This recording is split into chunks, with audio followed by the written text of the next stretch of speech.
Gold hub తాకట్టులో ఉన్న బంగారాన్ని విడిపించి కొనబడును. అదే రోజు ఆన్లైన్ ధరకు కొని డబ్బులు ఇవ్వబడును. హాయ్ హలో నమస్తే, వెల్కమ్ టు అవర్ ఛానల్ మనం టీవీ. నేను మీ శాన్వి. ఈరోజు మనతో పాటు మన స్టూడియోలో ఉన్నారు సీనియర్ పొలిటికల్ అనలిస్ట్ డివి శ్రీనివాస్ గారు. మరి ఆయనతో మాట్లాడి ప్రస్తుత రాజకీయాల గురించి తెలుసుకుందాం. హాయ్ సార్, నమస్తే. నమస్తే. సార్, ఇప్పుడు చూసుకుంటే కడప రాజకీయాల్లో చాలా క్వశ్చన్స్ ఉన్నాయి. ఒక పక్క అవినాష్ రెడ్డి గారికి ఆపోజిట్గా ఒక పక్క సునీత గారు, అలాగే ఇంకో పక్క షర్మిల గారు పోటీ చేస్తున్నారు. అలాగే షర్మిల గారు, సునీత గారు రోడ్ల మీదకి వచ్చేసి కొంగు చాపుకుంటూ మాకు ఓట్లు వేయండి అని అడుగుతున్నారు. రోడ్ల మీద నడవడం అనేది కూడా మనం చూస్తున్నాము.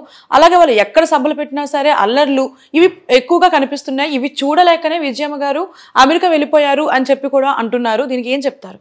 కడప లోక్సభ, పులివెందుల అసెంబ్లీయే రేపటి ఆంధ్రప్రదేశ్ ప్రజల తీర్పుని నిర్ధారించే అంశాలు.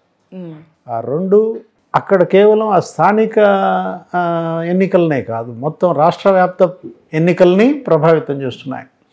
ఎందుకంటే నిన్న మనం చూసాం షర్మిల కన్నీళ్ళు, సునీత కన్నీళ్ళు.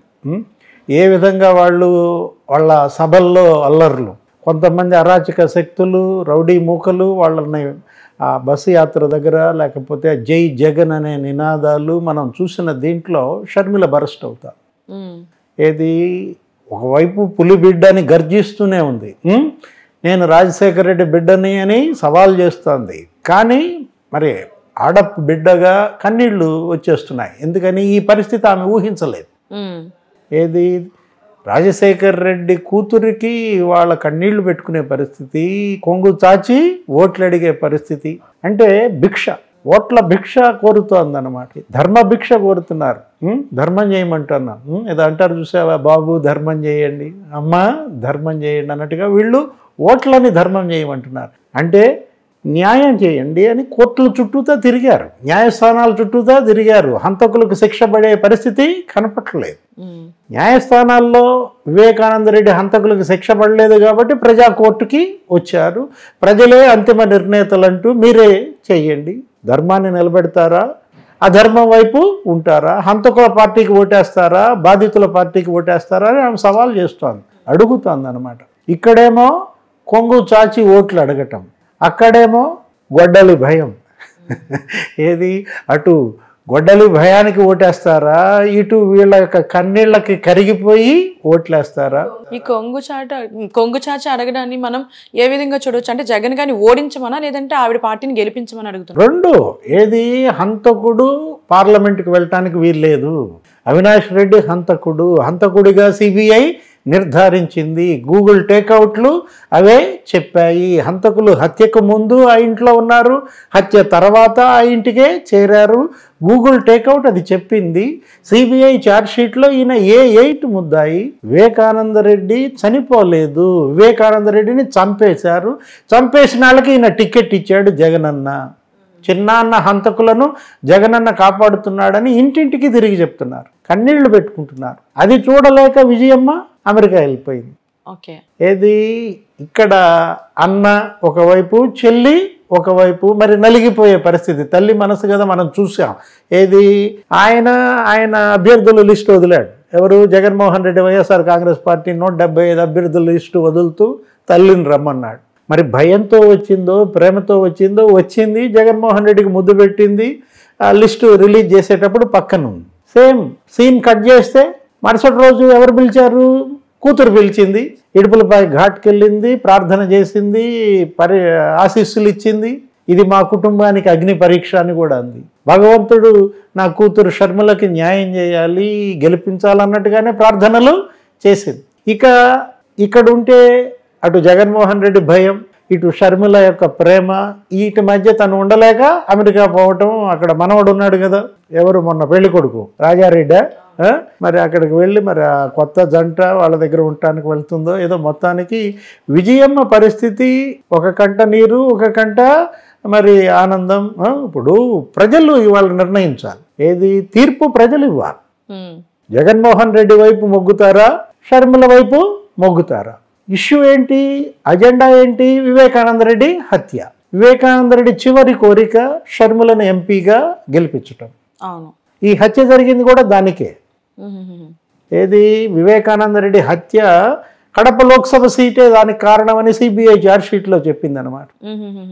చనిపోబోయే ముందు చిన్నాన్న మా ఇంటికి వచ్చాడు, నన్ను ఒత్తిడి చేశాడు, ఒప్పించాడు, 2 గంటలు ఆయన నన్ను బలవంతం చేస్తే నేను ఒప్పుకున్నాను. ఏది పులివెందుల, కడప, ఇక్కడ రాజశేఖర రెడ్డి వారసులే ప్రతినిధులుగా ఉండాలి అనే ఒక ప్రగాఢమైనటువంటి కాంక్ష వివేకానంద రెడ్డిది. అప్పుడే అక్కడున్న ప్రజలకు న్యాయం చేస్తాం. ఇప్పుడు అవినాష్ రెడ్డి ఏంటి, ఆయన ద్వారా లాభం ఆ ప్రజలకి, కడప లోక్సభకి ఆయన ఏం తెచ్చాడు అని అడుగుతాను. స్టీల్ ప్లాంట్ ఏమైనా సాధించాడా? స్టీల్ ప్లాంట్ కోసం ఏమైనా మాట్లాడా? ప్రత్యేక హోదా ఏమైనా జగనన్న తెచ్చాడా? ప్రత్యేక హోదా కేంద్రం మెడలోంచి తెస్తానన్నాడు, ఈయన మెడలో ఉంచాడు తప్ప కేంద్రం మెడలు ఉంచలేకపోయాడు అంటూ ఆమె ఫెయిల్యూర్స్ని ప్రజల్లోకి బలంగా తీసుకెళ్తాను. ఏమైంది నీ జంబో డిఎస్సి అని ఇచ్చావా? డిఎస్సి ఉద్యోగాలు ఎంతమంది టీచర్ పోస్టులు ఇచ్చావు? అసలు ఎన్ని ఖాళీలు ఉన్నాయి? ఒకటి కాదు కదా. జాబ్ క్యాలెండర్ ఏమైందని, సాక్షి క్యాలెండర్ సంవత్సరం ఇస్తున్నారు. సంక్రాంతి పండగ కల్లా జనవరి 1వ తారీఖు సాక్షి పేపర్తో పాటు క్యాలెండర్ ఇస్తున్నావు. సాక్షి క్యాలెండర్ కాదు, నువ్వు చెప్పిన జాబ్ క్యాలెండర్ ఏమైంది అని ఇట్లా ఫెయిల్యూర్స్ని ధ్వజమెత్తుతోంది. జగన్మోహన్ రెడ్డి వైఫల్యాలను విమర్శిస్తోంది. అసలు ఇతను రాజశేఖర రెడ్డి వారసుడే కాదని, ఏది తండ్రి ఎలా కడపని, పులివెందులని అభివృద్ధి చేశాడు, రాష్ట్రాన్ని అభివృద్ధి చేశాడు, సంక్షేమం ఎంత చేశాడు. ఇప్పటికీ రాజశేఖర రెడ్డి ఇవాళ ప్రజల గుండెల్లో ఉన్నాడు. కానీ జగన్మోహన్ రెడ్డి రాజన్న రాజ్యం తెస్తానని దగా చేశాడు. కంప్లీట్ వైఫల్యాలే కాదు, ప్రజలందరినీ కూడా సంక్షోభంలోకి నెట్టాడు, రాష్ట్రాన్ని అధోగతి పాలు చేశాడంటూ ఆయన హామీలన్నీ కూడా మోసాలని చెప్తాను. ఏది ప్రతి హామీ ఆయన నెరవేర్చలేదని స్పష్టంగా ప్రజల్లోకి తీసుకువెళ్తున్న పరిస్థితుల్లో ఇవాళ షర్మిల భయం జగన్మోహన్ రెడ్డిని వెంటాడుతోంది. అందుకే జగన్మోహన్ రెడ్డి మనుషులు ఇవాళ షర్మిల సభల్లో గొడవలు చేయడం. అంటే షర్మిల గారి సభలో గొడవలు చేయడానికి కారణం ఆయన అభిమానులే తప్ప జగన్ గారు పర్సనల్గా ఏం చేయించట్లేదు అని చెప్పేసి అంటున్నారు. అంటే కంట్రోల్ చేయాలి కదా. ఇప్పుడు జగన్మోహన్ రెడ్డి అండ లేకుండా వాళ్ళు గొడవలు చేయరు కదా. ఏదైనా సరే నీకు ఒక పార్టీ కార్యకర్తలు రోడ్ల మీదకి వచ్చారంటే, ఇప్పుడు జనసేన కార్యకర్తలు రోడ్ల మీదకి వచ్చి గొడవ చేశారంటే అది ఎవరికి చెందుతుంది? పవన్ కళ్యాణ్కే కదా. పవన్ కళ్యాణ్ తను పిలిపిస్తాడు, ఏమని, కౌలు రైతులు ఆదుకోండి అంటాడు. వాళ్ళందరికీ సేవ చేస్తారు. వరదలు వచ్చాయి అందరికీ పంచండి అంటారు. మజ్జిగ ప్యాకెట్లో, మంచినీళ్ళు, కూరగాయలు పంచుతారా? లేదా? పార్టీ అధినేత ప్రత్యక్షంగా చెప్పచ్చు, పరోక్షంగా చెప్పచ్చు, మద్దతు లేకుండా వీళ్ళు వెళ్ళరు కదా. ఏది అవతలు ఉన్నది ఎవరు? రాజశేఖర రెడ్డి కూతురు. రాజశేఖర రెడ్డి కూతురికే ఈ పరిస్థితి వచ్చిందంటే ఇంకా ఏ ఆడబిడ్డకి ఇక్కడ రక్షణ ఉంది? ఒక షర్మిల కన్నీళ్లు కాదు ఇవాళ చూడాల్సింది, ఆంధ్రప్రదేశ్లో ఆడబిడ్డల కన్నీళ్లు చూడాలా.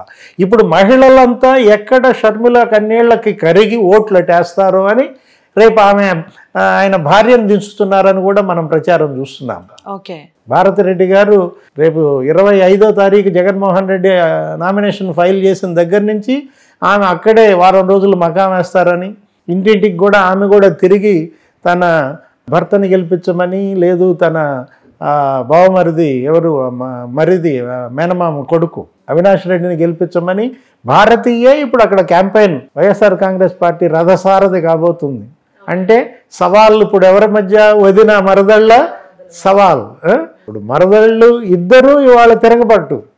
ఏది అన్న మీద తిరుగుబాటు, వదిన మీద తిరుగుబాటు. ఇవాళ ఏంటి? వాళ్ళకి అన్యాయం జరిగింది, వాళ్ళు నష్టపోయారు. జగన్మోహన్ రెడ్డి షర్మిలను గోడకేసి కొట్టాడంట. అది నిజమా? అది చెప్పాలా? ఏది నేను కొట్టలేదని ఆయన చెప్పాలి, కొట్టాడని ఈమె చెప్పాలి. ఇవాళ అది ఎవరు తీసుకెళ్తున్నారు? జనసేన పవన్ కళ్యాణ్ 2-3 సార్లు అన్నారు. ఏ అన్న అయినా చెల్లిని గోడకేసి కొడతాడా? ఇప్పుడు చెల్లి వచ్చి ఆస్తిలో వాటా అడిగింది అనుకో, ఆమె వాటా ఏదో ఆమెకి ఇస్తారు. తండ్రి చెప్పుంటాడు కదా, ఈ వాటా నీది, ఈ వాటా వాళ్ళది అని. అమ్మ ఇంకా బతికే ఉంది కదా. వాళ్ళ ఆర్థిక పరమైనటువంటి విభేదాలు ఏమున్నాయి? ఎందుకు ఇవాళ షర్మిల జగన్మోహన్ రెడ్డి మీద తిరగబడిందంటే దీనికి అనేక కారణాలు. విజయసాయి రెడ్డి ఏమంటున్నాడు? అదేదో కుటుంబ వ్యవహారం అంటున్నాడు. ఆమె ఏదో చారిత్రాత్మక తప్పిదం చేసింది కాంగ్రెస్ పార్టీలో చేరి అని ఒక ఛానల్కి ఇచ్చిన ఇంటర్వ్యూలో విజయసాయి రెడ్డి అంటాడు. అంటే విజయసాయి రెడ్డి అతని స్థాయి ఏంటి? అతను రాజశేఖర రెడ్డి కూతురునే విమర్శించే స్థాయి. ఇప్పుడు రాజశేఖర రెడ్డి ద్వారా ఎదిగిన వాళ్ళు వీళ్ళందరూ కూడా, రాజశేఖర రెడ్డి పెంచిన మొక్కలు వీళ్ళంతా. ఎవరు? విజయసాయి రెడ్డి కావచ్చు, జగన్మోహన్ రెడ్డి కావచ్చు, వీళ్ళందరూ కూడా ఆయన బొమ్మతో కదా వీళ్ళు వచ్చింది. అలాంటి రాజశేఖర రెడ్డి కూతురునే చారిత్రాత్మక తప్పిదం చేసిందని ఎవరిది చారిత్రాత్మక తప్పిదమో చెప్పాల్సింది విజయసాయి రెడ్డి కాదు, జగన్మోహన్ రెడ్డి కాదు, ప్రజలు. ఇవాళ బంతి ఎక్కడుంది? ప్రజా కోర్టులో ఉందన్నమాట. అంతిమ నిర్ణేతలు ప్రజలే అని చెప్తోందన్నమాట. ఇప్పుడు ఇది కుటుంబ వ్యవహారం కాదు అని ఆమె ధీటుగా సమాధానం చెప్పింది విజయసాయి రెడ్డికి కూడా. ఏది? ఇది మా కుటుంబ వ్యవహారం కాదు, వివేకానంద రెడ్డి హత్య వ్యవహారం. హత్య కుటుంబ వ్యవహారమా? ఎవరు చంపారు అనేది అది కుటుంబ వ్యవహారమా? ప్రజానాయకుడు వివేకానంద రెడ్డి, ఇంటింటికి పులివెందుల్లో కడప జిల్లాలో కనెక్ట్ అయినటువంటి వివేకానంద రెడ్డి ఏ ఇంట్లో ఏ ఇబ్బంది వచ్చినా వాళ్ళని తీసుకువెళ్ళి కలెక్టర్ ఆఫీస్లో, ఆర్డీఓ ఆఫీస్లో వాళ్ళ భూతగాదాలు పరిష్కరించినటువంటి మా చిన్నాయన ప్రజానాయకుడు. ఆయన హత్య అది కుటుంబ విషయం కాదు. నేను కాంగ్రెస్ పార్టీలో చేరడం కుటుంబ విషయం కాదు. ఇది జనానికి సంబంధించిన అంశం, జననేత హత్యకు సంబంధించినటువంటి అంశం. జనమే తెలుస్తారు. దీని యొక్క నిర్ణయం జనమే తీసుకోవాలి. కాబట్టి జనం కోర్టులోకి నేను వచ్చానని ఒక లాజిక్గా మాట్లాడుతోంది ఎవరు? షర్మిల. లాజిక్ లేకుండా జగన్మోహన్ రెడ్డి, వైఎస్ఆర్ కాంగ్రెస్ పార్టీ నేతలు విమర్శిస్తున్నారు. అవినాష్ రెడ్డి ఏమంటాడు? నిన్న కూడా మాట్లాడాడు. ఏమంటాడు అవినాష్ రెడ్డి? నేనేంటో నా మనస్తత్వం ఏంటో మీకు తెలుసు అంటాడు. నేనేంటో నా మనస్తత్వం ఏంటో మీకు తెలుసు అని ఆయన చెప్పినా ఇప్పటికీ నువ్వెందుకని బాహాటంగా నిర్భయంగా చెప్పలేకపోతున్నావు? ఈ హత్యకు నాకు సంబంధం లేదు, ఈ హత్య జరిగిన రోజు నేను పలానా చోట ఉన్నాను, ఇది నా మీద తప్పుడు ప్రచారం. ఇప్పుడు 3 ఏళ్ల నుండి ప్రతిపక్షాలు నన్ను ఇబ్బంది పెడుతున్నాయంటాడు. ప్రతిపక్షాల నిన్ను ఛార్జ్షీట్లో చేర్చింది? నీ మీద ఛార్జ్షీట్ వేసింది తెలుగుదేశమా? నీ మీద ఛార్జ్షీట్ వేసింది జనసేన, బీజేపీనా? ఛార్జ్షీట్ వేసింది ఎవరు? సిబిఐ. నీ మీద అభియోగాలు మోపింది, నిన్ను A8గా నిన్ను చేర్చింది సిబిఐ. మీరు విమర్శించాల్సింది సిబిఐని విమర్శించండి, కానీ ప్రతిపక్షాలు నన్ను 3 ఏళ్లుగా ఇబ్బంది పెడుతున్నాయి, నేనేంటో నా మనస్తత్వం ఏంటో నా స్వభావం ఏంటో ఈ ప్రజలందరికీ తెలుసు అని అతను అమాయకంగా నటించిన జగన్మోహన్ రెడ్డి షర్మిల మేనమామ ఆయనే చెప్పాడు కదా, రవీంద్రనాథ రెడ్డి. అతను ఎవరో తుడుస్తున్నాడు, ఎర్రగంగిరెడ్డి రక్తం గడుగుతున్నాడు, కట్లు కడుతున్నాడు, పాపం మన అమాయకుడు అవినాష్ రెడ్డి నిలబడి చూస్తుండిపోయాడు, చేసిందంతా గంగిరెడ్డే అని ఆయనే బాహాటంగా మైక్లో చెప్పినప్పుడు పక్కనే ఉన్నాడు అవినాష్ రెడ్డి. అవును. దాన్ని ఏమైనా ఖండించాడా? వెంటనే లేచి మైక్ తీసుకున్నాడా? రవీంద్రనాథ్ రెడ్డి దగ్గర మైక్ తీసేసుకుని లేదు ఆయన చెప్తోంది కరెక్ట్ కాదు, నేను అక్కడ లేను అని చెప్పాలి కదా. నాకు దీనికి సంబంధం లేదు అని నువ్వు బాహాటంగా ప్రకటించాలి కదా. ప్రతిపక్షాలు ఏదో నన్ను ఇబ్బంది పెడుతున్నాయంటే అందుకే ఇప్పుడు ఆయన ఏదో అభ్యర్థిని మారుస్తున్నారని, ఆయన బదులు ఎవరు అభిషేక్ రెడ్డిని రంగంలో దించుతున్నారని నిన్న షర్మిల కూడా చెప్పింది.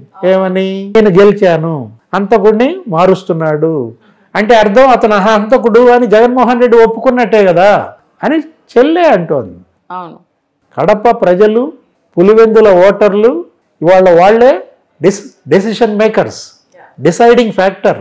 ఎవరి వైపు న్యాయం ఉంది, ఎవరి వైపు అధర్మం ఉంది. గొడ్డలి భయంతో ఓటేస్తారా? షర్మిల కన్నీళ్లకు కరిగి ఓటేస్తారా? పరారైన విజయమ్మ తిరిగి వచ్చేలా చేస్తారా? లేదు పరారైన విజయమ్మ ఇక అమెరికాలోనే స్థిరపడిపోయేలా చేస్తారా? చూడాలి. యా సార్, చూడాలి. ఎలక్షన్స్ కూడా దగ్గరలో ఉన్నాయి కాబట్టి ఎవరు గెలుస్తారు, ఎవరు ఓడుతారు అనేది కూడా చూడాలి. Thank you so much sir.